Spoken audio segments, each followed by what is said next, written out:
برکاتہ، امید ہے میرے سامعین خیریت سے ہوں گے۔ اچھا، آج کا جو موضوع ہے وہ کچھ اس طرح سے ہے کہ 100 برس تک مردہ رہے اور پھر زندہ ہو گئے۔ یہ کون تھے جو 100 برس تک مردہ رہے اور پھر کیسے زندہ ہو گئے؟ یہ کون صحابہ تھے؟ چلیں، یہ واقعہ بیسیکلی حضرت عزیر علیہ السلام کا ہے، جو بنی اسرائیل کے ایک نبی تھے۔ واقعے کی تفصیل یہ ہے کہ جب بنی اسرائیل کی بدعمالیاں بہت زیادہ بڑھ گئیں تو ان پر خدا کی طرف سے یہ عذاب آیا کہ بخت نصر ایک کافر بادشاہ تھا جس کی بہت بڑی فوج تھی، جس نے اپنی بڑی فوج کے ساتھ بیت المقدس پر حملہ کیا تھا اور شہر کے 1,00,000 باشندوں کو قتل کیا تھا اور 1,00,000 کو ملک سے شام میں ادھر ادھر بکھیر کر آباد کر دیا اور 1,00,000 کو گرفتار کر کے غلام اور لونڈی بنا لیا۔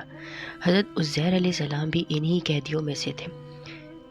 اس کے بعد اس کافر بادشاہ نے پورے شہر بیت المقدس کو توڑ پھوڑ کر مسمار کر دیا اور بالکل ویران بنا دیا۔ اچھا، اب یہ بخت نصر کون تھا اور اتنا ظالم بادشاہ یہ کیوں تھا؟ بیسیکلی بخت نصر جو تھا وہ قوم عمالقہ کا ایک لڑکا تھا۔ خدا کی شان کہ یہ لڑکا بڑا ہو کر کہر صف بادشاہ کی طرف سے سلطنت کابل پر گورنر مقرر ہو گیا، پھر یہ خود دنیا کا بہت بڑا بادشاہ ہو گیا۔ اچھا، کچھ دنوں کے بعد حضرت عزیر علیہ السلام جب کسی طرح بخت نصر کی قید سے رہا ہوئے تو ایک گدھے پر سوار ہو کے اپنے شہر بیت المقدس میں داخل ہوئے۔ اپنے شہر کی ویرانی اور بربادی دیکھ کر ان کا دل بھر آیا اور وہ رو پڑے۔ چاروں طرف چکر لگایا مگر انہیں کسی انسان کی شکل نظر نہیں آئی۔ ہاں، یہ دیکھا کہ وہاں کے درختوں پہ خوب زیادہ وہ پھل آئے ہیں جو پک کر تیار ہو چکے ہیں، مگر کوئی ان پھلوں کو توڑنے والا نہیں ہے۔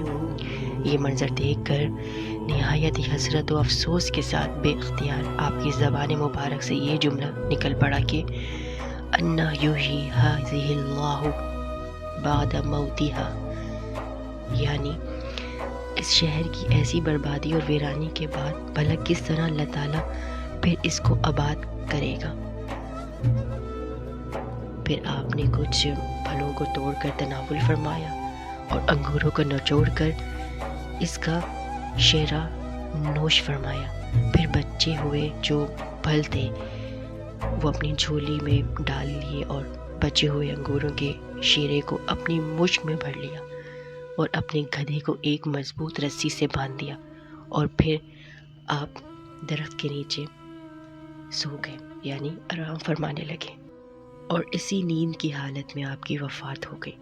اور اللہ تعالیٰ نے درندوں، پرندوں، چرندوں اور جنوں ان سب کی آنکھوں سے آپ کو اوجھل کر دیا کہ کوئی آپ کو نہ دیکھ سکے، یہاں تک کہ 70 برس کا زمانہ گزر گیا تو ملک فارس کے بادشاہوں میں سے ایک بادشاہ اپنے لشکر کے ساتھ بیت المقدس کے اس ویرانے میں داخل ہوا اور بہت سے لوگوں کو یہاں لا کر بسایا اور شہر کو پھر دوبارہ آباد کر دیا، اور بچے کچے بنی اسرائیل جو کہ اطراف و جانب میں بکھرے ہوئے تھے سب کو بلا کر اس شہر میں آباد کر دیا، اور ان لوگوں نے نئی عمارتیں بنا کر قسم قسم کے باغات لگا کے اس شہر کو پہلے سے بھی زیادہ خوبصورت اور بارونق شہر بنا دیا۔ جب حضرت عزیر علیہ السلام کو پورے 100 برس وفات کی حالت میں ہو گئے تو اللہ تعالیٰ نے آپ کو زندہ فرمایا، تو آپ نے دیکھا کہ آپ کا گدھا مر چکا ہے اور اس کی ہڈیاں گل سڑ کر ادھر ادھر بکھری ہوئی ہیں، مگر ٹھیلے میں رکھے ہوئے پھل اور مشک میں رکھا ہوا انگور کا شیرہ بالکل خراب نہیں ہوا، نہ پھلوں میں کوئی تغیر، نہ شیرے میں کوئی بو باس یا بد مزگی پیدا ہوئی ہے۔ اور آپ نے یہ بھی دیکھا کہ اب بھی آپ کی سر اور داڑھی کے بال کالے ہیں اور آپ کی عمر وہی 40 برس ہے۔ سبحان اللہ! آپ حیران ہو کر سوچ بچار میں پڑے ہوئے تھے کہ آپ پر وحی اتری اور اللہ تعالیٰ نے آپ سے دریافت فرمایا کہ اے عزیر، آپ کتنے دنوں تک یہاں رہے؟ تو آپ نے خیال کر کے کہا میں صبح کے وقت سویا تھا اور اب عصر کا وقت ہو گیا ہے۔ یہ جواب دیا کہ میں دن بھر سے کچھ کم سوتا رہا۔ تو اللہ تعالیٰ نے فرمایا کہ نہیں اے عزیر، تم پورے 100 برس یہاں ٹھہرے رہے۔ اب تم ہماری قدرت کا نظارہ کرنے کے لیے ذرا اپنے گدھے کو دیکھو کہ اس کی ہڈیاں گل سڑ کر بکھر چکی ہیں، اور اپنے کھانے پینے کی چیزوں پر نظر ڈالو کہ ان میں کوئی خرابی اور بگاڑ نہیں پیدا ہوا۔ سبحان اللہ۔ پھر ارشاد فرمایا کہ اے عزیر، اب تم دیکھو کہ کس طرح ہم ان ہڈیوں کو اٹھا کر ان پر گوشت پوش چڑھا کر اس گدھے کو زندہ کرتے ہیں۔ چنانچہ حضرت عزیر علیہ السلام نے دیکھا کہ اچانک بکھری ہوئی ہڈیوں میں حرکت پیدا ہوئی اور ایک دم تمام ہڈیاں جمع ہو کے اپنے جوڑ سے مل کے گدھے کا ڈھانچہ بن گئی، اور لمحہ بھر میں اس ڈھانچے پہ گوشت پوش بھی چڑھ گیا اور گدھا زندہ ہو کر اپنی بولی بولنے لگا۔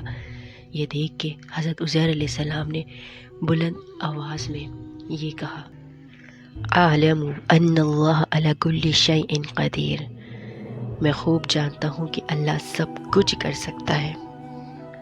اس کے بعد حضرت عزیر علیہ السلام شہر کا دورہ فرماتے ہوئے اس جگہ پہنچ گئے جہاں 100 برس پہلے آپ کا مکان ہوا کرتا تھا۔ تو نہ کسی نے آپ کو پہچانا، نہ آپ نے کسی کو پہچانا۔ ہاں البتہ یہ کہ ایک بہت بوڑھی اور اپاہج عورت مکان کے پاس بیٹھی ہے جس نے اپنے بچپن میں حضرت عزیر علیہ السلام کو دیکھا تھا۔ آپ نے اس سے پوچھا کہ کیا یہی عزیر کا مکان ہے؟ تو اس نے جواب دیا کہ جی ہاں۔ پھر بڑھیا نے کہا کہ عزیر کا کیا ذکر ہے، ان کو تو برسوں بھر ہو گئے کہ وہ بالکل ہی لاپتہ ہو چکے ہیں کہ کہیں، کہہ کر بڑھیا رونے لگی۔ تو آپ نے فرمایا کہ اے بڑھیا، میں ہی عزیر ہوں۔ تو بڑھیا نے کہا سبحان اللہ، آپ کیسے عزیر ہو سکتے ہیں؟ آپ نے فرمایا اے بڑھیا، مجھ کو اللہ تعالیٰ نے 100 برس مردہ رکھا، پھر مجھ کو زندہ فرما دیا اور میں اپنے گھر آ گیا ہوں۔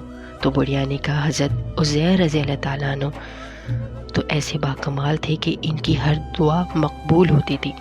اگر آپ واقعی حضرت عزیر علیہ السلام ہیں تو میرے لیے دعا کیجیے کہ میری آنکھوں میں روشنی آ جائے اور میرا فالج اچھا ہو جائے۔ حضرت عزیر علیہ السلام نے دعا کر دی تو بڑھیا کی آنکھیں ٹھیک ہو گئی اور اس کا فالج بھی اچھا ہو گیا۔ پھر اس نے غور سے آپ کو دیکھا تو پہچان لیا اور بول اٹھی کہ شہادت دیتی ہوں کہ آپ یقیناً حضرت عزیر علیہ السلام ہی ہیں۔ پھر وہ بڑھیا آپ کو لے کر بنی اسرائیل کے محلے میں گئی۔ اتفاق سے وہ سب لوگ ایک ہی جگہ جمع تھے۔ اسی مجلس میں آپ کا لڑکا بھی موجود تھا جو 118 برس کا ہو چکا تھا، اور آپ کے چند پوتے بھی تھے جو سب بوڑھے ہو چکے تھے۔ بڑھیا نے مجلس میں شہادت دی اور اعلان کیا کہ اے لوگوں، بلا شبہ یہ حضرت عزیر علیہ السلام ہی ہیں، مگر کسی نے بڑھیا کی بات کو صحیح نہیں مانا۔ اتنے میں ان کے لڑکے نے کہا کہ میرے باپ کے دونوں کندھوں کے درمیان ایک کالے رنگ کا مسا تھا جو چاند کی شکل کا تھا۔ چنانچہ آپ نے اپنا کرتا اتار کے دکھایا تو وہ مسا موجود تھا۔ پھر لوگوں نے کہا کہ حضرت عزیر علیہ السلام کو تو توریت زبانی یاد تھی، اگر آپ عزیر ہیں تو زبانی توریت پڑھ کے سنائیے۔ آپ نے بغیر کسی جھجک کے فوراً پوری توریت پڑھ کے سنا دی۔ بخت نصر بادشاہ نے بہت بیت المقدس کو تباہ کرتے وقت 40,000 توریت کے عالموں کو چن چن کے قتل کر دیا تھا، اور وہ توریت کی کوئی جلد بھی اس نے زمین پہ باقی نہیں چھوڑی تھی۔ اب یہ سوال پیدا ہوتا ہے کہ حضرت عزیر علیہ السلام کو تو توریت زبانی یاد تھی، تو لوگوں نے سوچ بچار کیا کہ کیا حضرت عزیر علیہ السلام نے توریت صحیح سنائی ہے یا نہیں۔ تو اس کی تصدیق کے لیے ایک آدمی نے کہا میں نے اپنے باپ سے سنا ہے جس دن ہم لوگوں کو بخت نصر نے گرفتار کیا تھا، اس دن ایک ویرانے میں ایک انگور کی بیل کی جڑ میں توریت کی ایک جلد دفن کر دی گئی تھی۔ اگر تم لوگ میرے دادا کی انگور کی جگہ کی نشاندہی کرتے ہو تو میں توریت کی ایک جلد برآمد کر دوں گا۔ اس وقت پتہ چل جائے گا کہ حضرت عزیر علیہ السلام جو توریت پڑھی ہے انہوں نے وہ صحیح ہے یا نہیں۔ چنانچہ لوگوں نے تلاش کر کے اس زمین کو کھود کر توریت کی جلد نکال لی، اور جب دیکھا تو حضرت عزیر علیہ السلام نے حرف با حرف زبانی توریت بالکل صحیح پڑھی تھی۔ یہ عجیب و غریب واقعہ جو کہ بہت حیرت انگیز کا حامل ہے، سب لوگوں نے ایک زبان ہو کے یہ کہنا شروع کر دیا کہ بے شک حضرت عزیر یہی ہیں اور یقیناً یہ خدا کے بیٹے ہیں، نعوذ باللہ۔ چنانچہ اسی دن سے یہ غلط اور مشرکانہ عقیدہ یہودیوں میں پھیل گیا کہ معاذ اللہ حضرت عزیر خدا کے بیٹے ہیں۔ چنانچہ آج تک دنیا بھر کے یہودی اس باطل عقیدے پہ جمے ہوئے ہیں، حضرت عزیر علیہ السلام کے خدا کے بیٹے، نعوذ باللہ۔ یہودیوں نے اپنی طرف سے ایک عقیدہ بنایا اور حضرت عزیر علیہ السلام کو اللہ تعالیٰ سے منسوب کیا، نعوذ باللہ۔ حالانکہ سورہ اخلاص میں اللہ تعالیٰ نے کلیئر بولا ہے کہ میں واحد ہوں، نہ میرا کوئی بیٹا ہے نہ میرا کوئی شریک ہے۔ آپ کو آج کا قرآنی واقعہ کیسا لگا مجھے ضرور بتائیے گا، اور انشاءاللہ ایک نئے واقعے کے ساتھ تابوت سکینہ پھر حاضر ہوں گی۔ جب تک کے لیے خدا حافظ۔